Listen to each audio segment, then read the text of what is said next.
Gibiyaan ba ka? Nasakitan ba ka? Broken hearted ba ka? Ay, it's so sad. It's so hurt. I know that. I know the feelings nga biyaan kasi mo uyab. I know the feelings unsa ka sakit nga masakitan. Labi na og cheat ka. It's so hurt.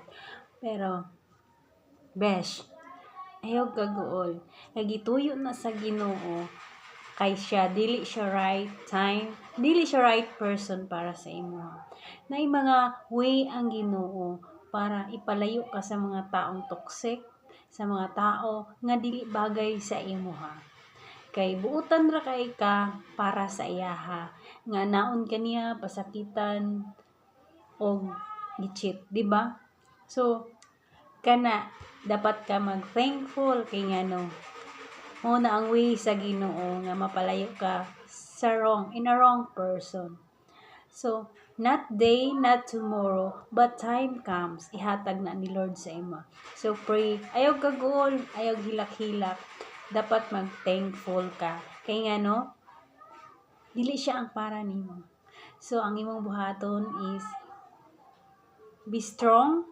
Ipakita nga strong ka. Ipakita nga you are not affected already. Diba? Dapat para later on kuan niya nga, wow, yun pala yung sinayang ko. Oh. Tapos sabihin mo, ito pala yung sinayang mo. Oh, 'di ba? Nasa huli ang pagsisisi. Kaya kung nasasaktan ka, kung iniwan ka, wag kang mawala ng pag-asa. Huwag kang malungkot. Dapat, sumaya ka. Yun lang. Kasi, ang buhay, ganyan talaga eh. Kailangan natin masaktan.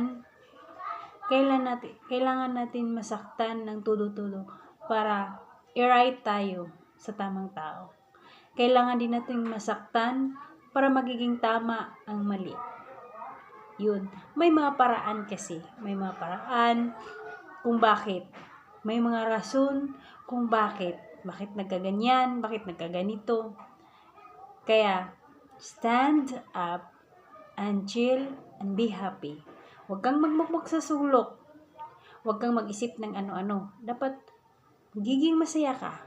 Yes, I know masakit yan. Yes, I know hindi yan biro. Kasi, nandun ako. I feel so sad so much.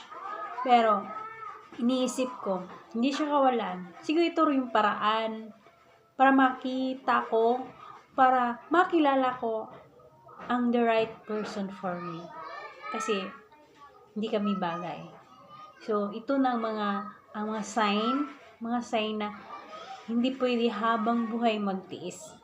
Habang buhay nakakulong ka sa maling tao. Kaya dapat ka magpasalamat. Oo, hindi pa pwede mag-move on ka karon, dili pa pwede ugma dayon-dayon kay kana dili na basta-basta nga mga panghitabo sa kinabuhi nga on the spot move on na. So, ibutang lang nimo mo sarili nga step by step, hinay-hinay until nga kaya nimo nga wala siya sa imong kinabuhi. Ana lang. Unta mabuhat na nimo. Thank you.